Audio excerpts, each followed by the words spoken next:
What is up, guys? This is Platinum Point, and I'm here to bring you guys another Weiss Schwarz deck profile. I know it's been a while since we've done videos. I've just been busy with life and stuff, so I didn't get a chance to kind of sit down and do recordings. So I remember last time I talked about doing a no game, no life deck profile, but I'm going to table that for a while because I'm still tweaking my ideal build right now, and don't want to feel comfortable kind of releasing that yet. And plus, since the English release is coming out very soon, I decided, you know what, I'll show you my list when the English one comes out, so that way people who decide to play No Game No Life in English can have at least a model to look at. But overall, I really do like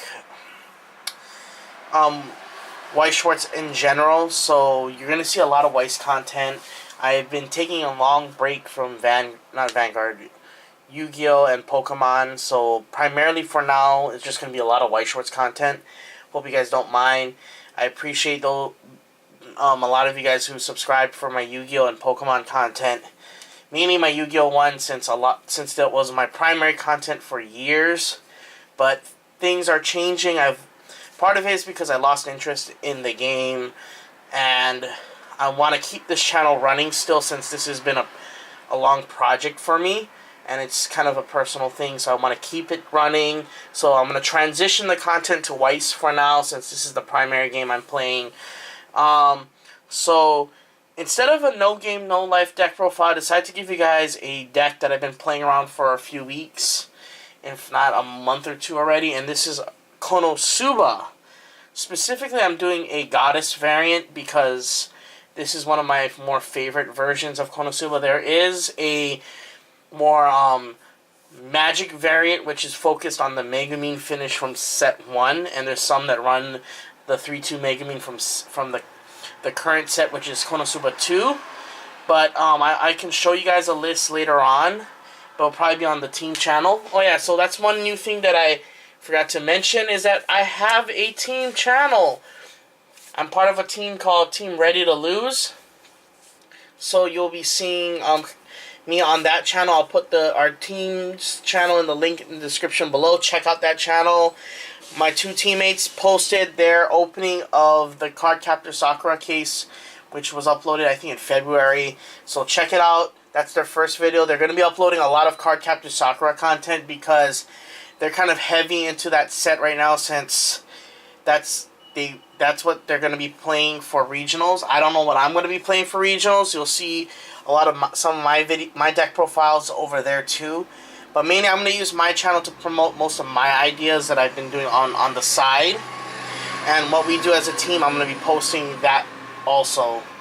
So now that we've got that long exposition out of the way, so let me go back into the this Konosuba deck.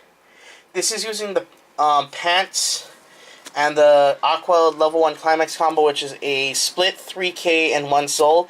When we get to the level 1 Aqua, I'll explain the combo. But it involves this Climax, and then the level 3 Aqua, which involves the Resurrection Climax. I think we've already talked about what the pants does. It fetches a Climax when you trigger it.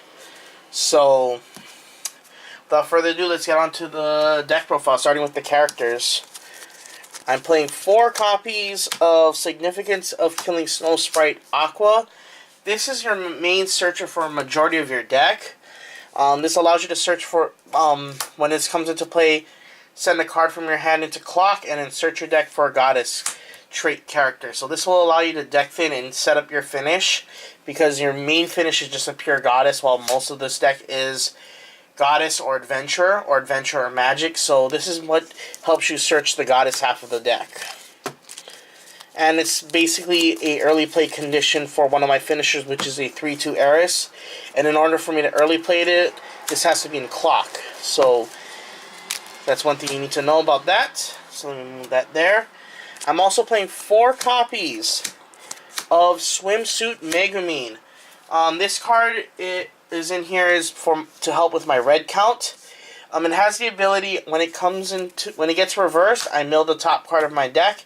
If the card that was milled is level 2 or higher, re-rest it. So it's a free encore, which allows me to maintain hand size and maintain compression, while at the same time kind of denying certain finishes. Like, for example, the new Bang Dream set has a mechanic known as Fever, and in order to activate Fever, they need to have all the characters on my side that they're battling me reverse. So if they reverse my Megumin and Megumin gets to get her effect hit successfully, you deny the Fever, which is really nice.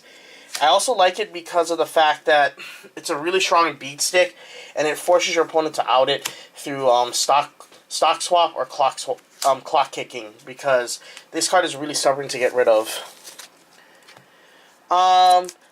Next, I play 3 copies of Board Game Megumin. This card is a staple in most Konosuba decks, and I've seen some go from 2 to 4. I like 3. I managed to get 3 at the same time when I was at my locals. In my original iteration of this deck, I didn't have it, so I had to find another way to do discard outlet. But what this card does is when it comes into play, you may discard a Climax and salvage an adventure or magic character. So this allows you to salvage majority of your deck with the exception of, I think, 4 characters, which is the 3-2 Eris. 4 copies of the 3-2 Eris, so you're not going to be able to salvage the Eris, but at least you're going to be able to salvage majority of the deck, which is the Aquas and the Megumins.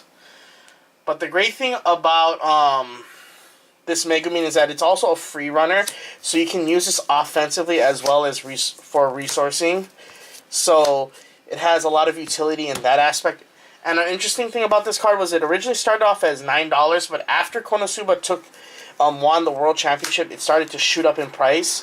Like, last time I checked, when I picked these up, they were averaging around $30, which was quite insane for a rare. Continuing on, I play 2 copies of Troublemaker Aqua, which is a pay 1 tap self brainstorm, and its effect is for every climax revealed on the brainstorm, you may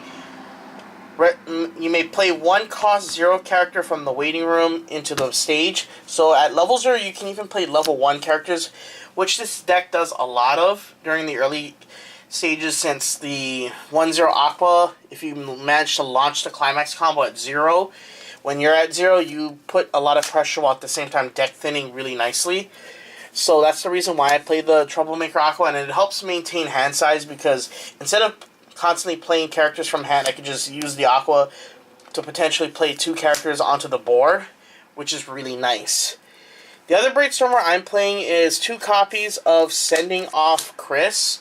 This is a pay 1 taps 2 Brainstormer.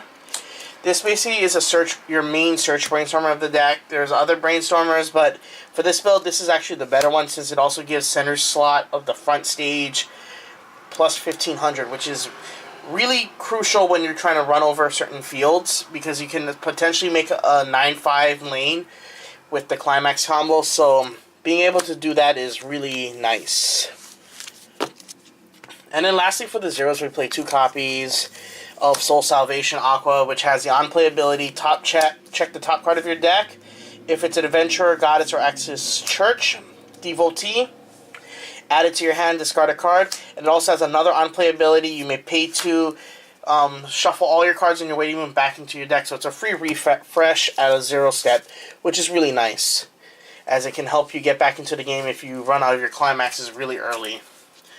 And then now to the 1 step, we play 4 copies of Setting Out Aqua. This is the main Climax Combo that I'm running. What it does is, when this Climax is in play, which is in the name of the Goddess, when this character reverses an opponent's character, you may pay 1, look up to the top 3 cards of your deck, and for each Adventurer, Goddess, or Axis Church Devotee, you may add them to your hand. So you could potentially +2 if all 3 of them meet the requirements, which is really nice. So you can fill your hand up very quickly, and most of the time you only need to get 1 off. There are some instances where you can get 2 off, but most of the time you only need 1. But the reason why it's such a busted card is with the Climax Combo, it becomes an 8k beat stick, which means it will get over most things at level 1 and allow you to get your Climax Combo off. And the fact that this is a split 3k 1 soul, that means you're going to be hitting for more precise damage during your attack step, since most of your characters are not going to overswing. Potentially you're only going to have 2 characters, which is the ones that you targeted for the +3k 1 soul overswing. But the great thing about it is just that you're you're giving more power to run over characters, and the fact that you're deck thinning at a very cheap cost. It reminds me of Zekinuki in that aspect. Continuing on, we play 2 copies of the Sacred Create Water Aqua, which is the Rize of the deck. If you don't know what a Rize is, it's an on-death top 3 check. It's the same thing as Determination with Life on the Line Kirito, except it doesn't have the 2k power boost that the Kirito has, so it's only a 2-of in this deck. Since we're already filtering a lot, I needed to have some way to at least maintain some board presence, so while at the same time hand fixing, so I'm only playing 2 copies of this. And besides playing that, I'm also playing 2 copies of Sacred Turn Undead Aquas, which has the unique ability of being a 7k beat stick on play. And it does have the detriment that if you're facing a character that's a level higher than you, you can't front with this card. But if you have a board that's pretty much the same level or lower, this is a threat because it has the ability when it reverses an opponent's character, you can memory kick it, which denies them certain pluses. So let's say in the mirror match you see the Swimsuit Megumin, you could deny the on reverse mill by just memory kicking it, which is really nice. You can even deny even on reverse pluses like on reverse, pay 1 search and put into memory, on reverse, pay 1 put into memory, clock yourself salvage. So you basically can deny on reverse effects with this card. And the fact that it's a huge body that with Climax Combo it becomes a 10k is really nice. And just the fact that with backup, this still can take care of level 2s if your opponent tries to wipe this out. Now for the level 2s, we're only playing 4 level 2 cards.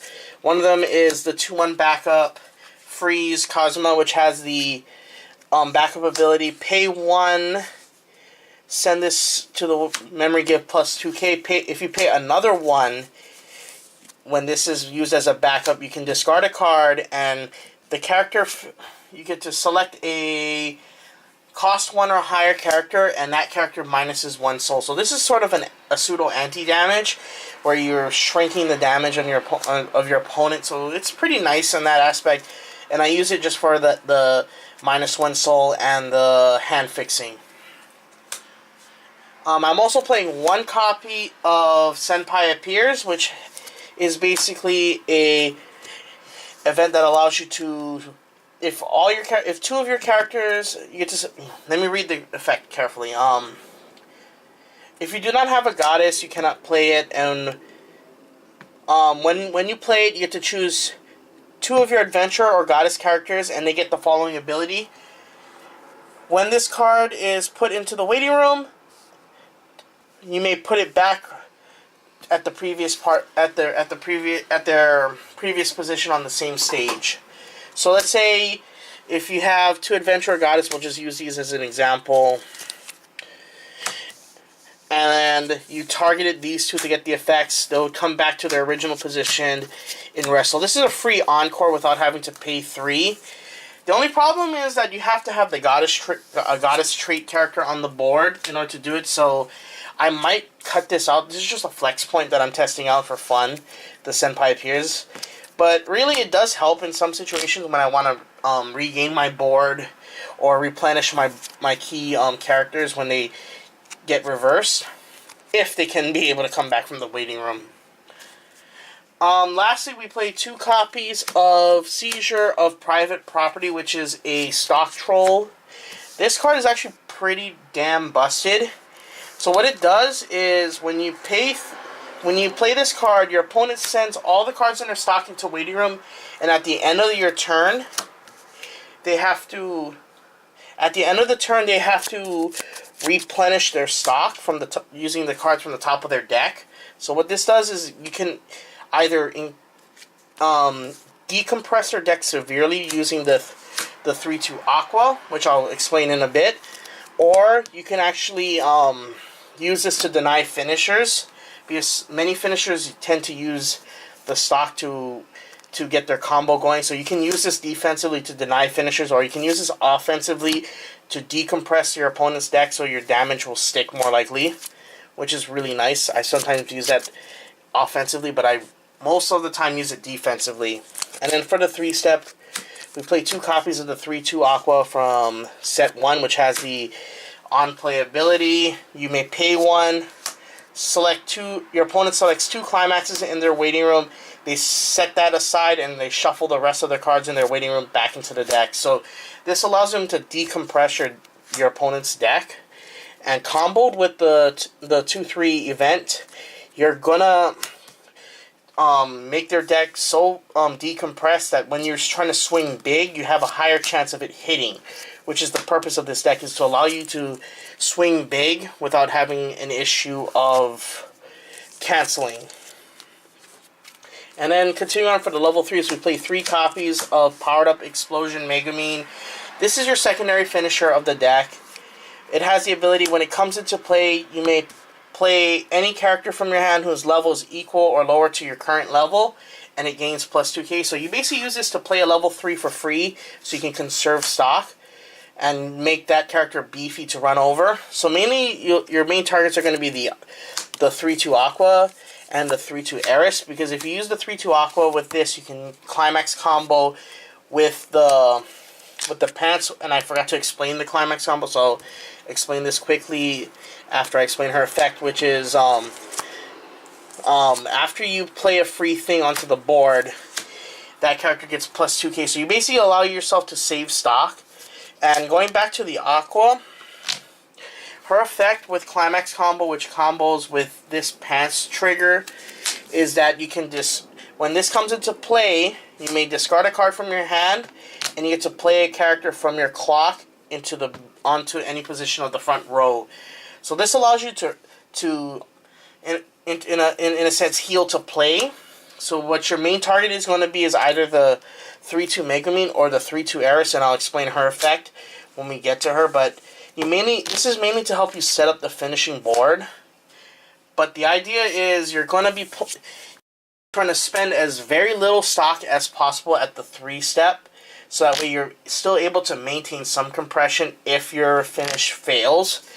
But the advantage is, if let's say you do fail to finish, you at least have resources to play out for next turn to continue the game. So I wanted to have a little bit of an element of sustain with this deck. So that's one of the reasons why I play this 3/2 Megumin, is it allows me to preserve stock. But it also supplements as a secondary finisher, because she does have the ability on attack, pay 3, discard 2, burn 5. Which is going to stick if you do the Aqua combo, which is the seizure of private property and this 3/2 Aqua. So that's a really good thing to know, that that 5 will most likely stick if you decide to use the Aqua decompression combo. We're also playing 4 copies of Mesmerizing Water Goddess Aqua. This is the early play that we got from the current set 2, which has the requirement that if you have 4 or more Adventurer, Goddess, or Axis Cult devotee, this gets -1 level, so she becomes a 2/2, and then she gets the on-play ability, discard, heal the top card of your clock to stock. So she essentially becomes a 2/1, which is really nice, and I use her mainly to sustain at the level 2 step, as that's her main purpose, is just to keep you at level 2 as long as you can while you're pushing your opponent for damage. And the fact that she becomes an 11k beat stick on your turn is really nice to help with that. And then lastly, we're playing 4 copies of Blessed with Kind Encounters Eris. This is the main finisher of my deck. She has the early play condition where the significance of killing Snow Sprites Aquas in your clock, she gets -1 level. So she's an early play finisher. And when she comes into play, you can salvage an Adventurer, I think it's an Adventurer Goddess. Yep. Salvage an Adventurer Goddess from your waiting room to your hand. And she also has the Battle Phase ability. When the center slot attacks, you may pay 1, discard 2, reveal the top card of your deck. If it's Adventurer or Goddess, she gets to restand. So the great hacksy part about this card is you can free play her with the Megumin, so she becomes an 11/5. And because you have these 2 out, you have essentially total of 5 instances of damage, which is really nice. And if you manage to play another Eris, you have total 6 if you have the hand size in stock to do it. But most of the time, you're only having the hand size to do both of these effects, which is fine. But the main thing about the Eris is that you can even free play her with the 3-2 Aqua Climax Combo. So you have many ways to play her for free, but when you do decide to play her with the stock, or just play her with the Megumi from hand, you do get the 1-for-1 where she gets to pay for herself, in a sense, by giving you back a character from your waiting room. But the main thing is she's just there because she's stable damage, and unlike the 3-2 Megumi, I still am able to inflict damage through attack with instead of the 3-2 Megumi, which is you pay 1 tap, self burn 4, then clock kick, so you lose an attack from that. So that's the drawback of that Megumi. The drawback of this is just the hand size you need, but I found ways to maintain hand size, a decent hand size for finishing. It's just that normally when I do that, I'm going all in because of the fact that that's the goal of this finishing combo, is just to go all in and try to finish your opponent off, which this deck does pretty well. So I hope you guys like the deck profile. I will be doing another one. Hopefully I might try to do a Magic Goddess build when I get the cards in. But so far, this is just the one I'm running so far. If you guys want a deck list, it will be in the description below. I'll give you guys a detailed deck list of that. The next deck profile that you're going to be seeing is on my card Captor Sakura deck. I've been messing around with that set for quite some time. I too went into the set with my teammates, but not as hard as my teammates. So I'll show you guys some of my deck ideas with this set. I have quite a few, so you'll probably be seeing more deck profiles of that one. And you'll see more videos to come in the future. So don't forget to rate, comment, and subscribe. This is Platinum Point. Stay on point, guys. Peace out.